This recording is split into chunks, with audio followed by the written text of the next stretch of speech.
Did the pitch look better in real life than it did on the telly?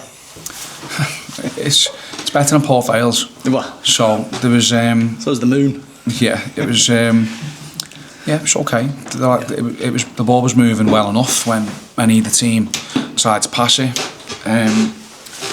So we'll go there and try and play the way we can play to cause them a problem. But there's no doubt it's not the best pitch in the world, but both teams will have to play on it.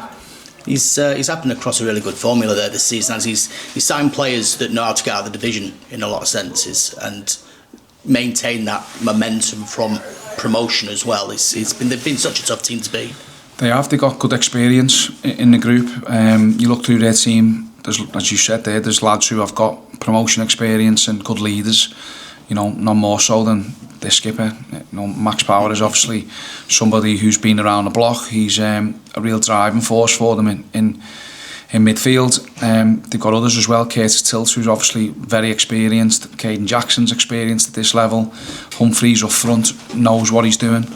But then they mix that in with some good energy and youth in and around it. Obviously Poynton's had a brilliant season for them. So they're a good quality outfit, and that's why they're fourth in the league. I think Tom Cleverley said they were the most aggressive, competitive team in the division. So I suppose that's job number one, is to match that on Saturday. Definitely, yeah. I would probably say Lincoln.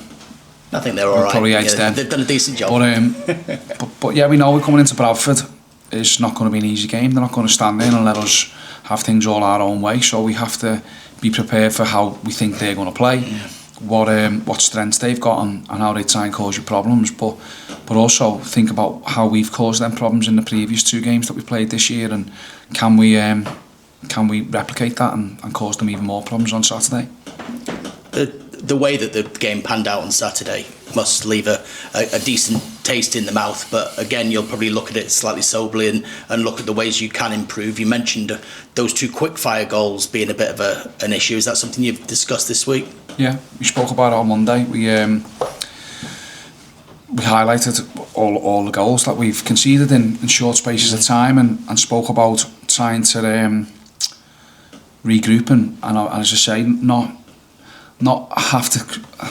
The way I explained it to the players was, so often in them games that we have conceded quick fire goals, we've been in complete control of the games, and a moment of adversity has rocked us, where then we've tried to do something about it immediately, rather than maybe letting the dust settle and trying to regroup and not make one error lead to two and lead to three.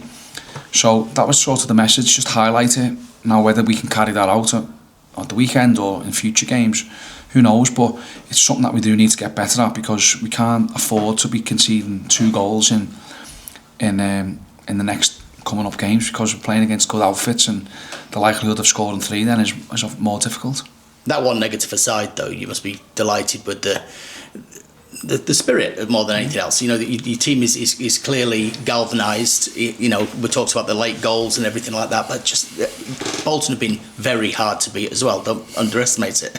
Yeah, exactly. And we've had too many draws, but we haven't had many defeats. So the spirit that the lads have play with, the energy that they bring, the fitness levels that we've had to go with and keep going with right until the very end of games have been really pleasing. And then we know we've got quality players in the squad who can produce moments of magic. So if we can just keep ourselves nice and solid and composed when things aren't going brilliantly for us, if we can get that support from the fan base and from the coaching staff to say, look, stay calm, then we know we've got people on our pitch who can score.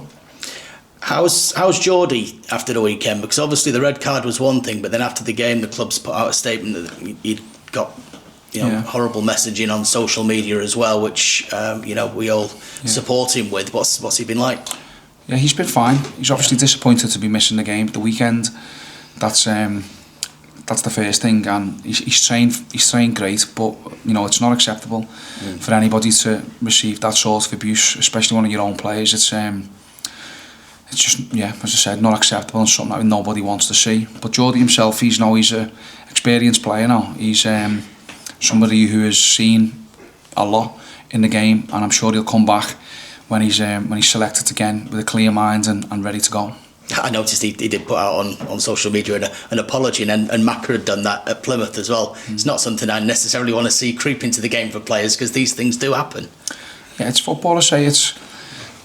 Macca's was slightly different. Macca's is a bit of a moment of madness and to jump into the player. Geordie's is, again, Kasuma just got the wrong side of him. And you could say he was unlucky, to be fair. Yeah, a little bit, but it could have been avoided. He could have set off quicker, which is what we spoke about, and not let him get goal side. But once he does get goal side, there wasn't loads contact, but I think once the referee has to give a foul, and he has to give him a red card. But as I say, it's part of the game, and what's important is that we don't let them moments define the games, just to keep going and try and find a way to get a result.